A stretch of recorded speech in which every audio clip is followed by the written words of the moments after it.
Hey guys, it's Tom Shue here, and today we're going to be revisiting an image that I've worked on before, and we're going to do something totally different with it. You know, as you go through your life in photography, you pick up new things and new techniques, and I just want to share with you digital light painting. Now, this was offered by a friend of mine named Jim Dean Vitale. I've seen him do this before, uh, and I just wanted to share it with you. So first thing we're going to do is we're going to send our image over into Photoshop. That's Control E or Command D on a Mac, and we're going to load it into Photoshop. Now this is an almost completed image. Let's show you how we get there. So first thing we're going to do is we're going to duplicate the layer. So typically your layer will be locked, so you double click and unlock it and just hit Control J or Command J to duplicate the layer, or drag it down on the new layer icon.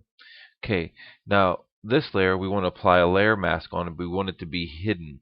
So that's Alt on Windows or PC. I'm sorry, it's Alt on Windows or Option on Mac. You hold that key down and you click on the layer mask. Now you can see that if we turn off this bottom layer, that this one's actually hidden because the layer mask has it hidden. So then you select your bottom layer and you're going to add a levels adjustment. Okay, and we're just basically going to underexpose everything so we can paint on it. Okay, so we'd come down here and you underexpose the image, maybe 2-3 stops, whatever you want to do. Okay, and then you're going to come up here on this layer mask with a paintbrush selected. Make sure we're going to be painting with white. If your chips aren't black and white, hit the D key. That'll set them to default. And now with the brush selected, select the layer mask. You can come in and you can paint. Basically, you're light painting. Okay, you can undo, or you can just flip the switches, or flip the swatches and repaint. So basically, you come in and add your detail however you want it. Just going to quickly just hit these chains real quick so you can see. Now I took my time in the other image, which we'll look at in just a second. Okay, so you got, say, maybe everything painted the way you want it to look, and then you're going to hit the X key to flip it back to black, and you can come in and clean up your edges where you don't want that light painting to take place. Maybe inside all the links, in between the links. Let's make our brush a little bit smaller here. Okay, so we're going to come in here and just clean up all this stuff here that we don't want to have painted. Okay, and this takes a little bit of time to get it the way you want.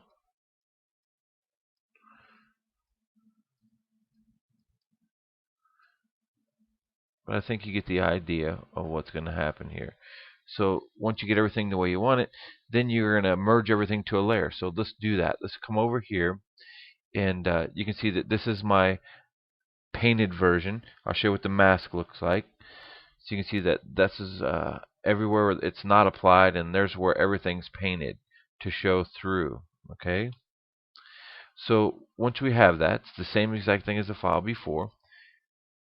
There's the before, and then there's the after. Alright, so we're going to put everything on one layer, and that's Control Alt Shift E or Command Option Shift E on the Mac. With that top layer selected, it puts everything on a new layer. Now I'm going to run this through a plugin called Viveza, and so we can add some structure. So we're going to go Other, actually Nick Viveza 2. Launch this plugin. Let me resize this. Hold on. Okay, well, I can't seem to resize the interface, but I'll just make sure that we can see the adjustments here. Basically, this has something called structure. It's like clarity, but it's on steroids, and it's a lot cleaner. So we're going to add some structure to this image to make it pop some, and we'll add the saturation, kind of bring that rust up a little bit. I might increase the contrast just a hair. Alright, looks pretty good to me. We will click Save, or click OK here, and that will hand that back into Photoshop. Okay, and the last thing I'll do is I'll just put a vignette on it real quick. We're going to grab a selection here. We're going to do Select Refine Edge. Let's show marching ants. And we'll go feather. A little bit more, like something like that. Maybe shift the edge a little bit. Click OK. Now we need to invert that selection. So that's Control Shift I or Command Shift I on the Mac. And we're going to grab a curves adjustment. And we'll just pull down to darken those edges. So that's it. This dramatic light painted image from some revisited work. I will click File, Save. It'll hand this back into Lightroom, and I'll be ready to export as part of my catalog.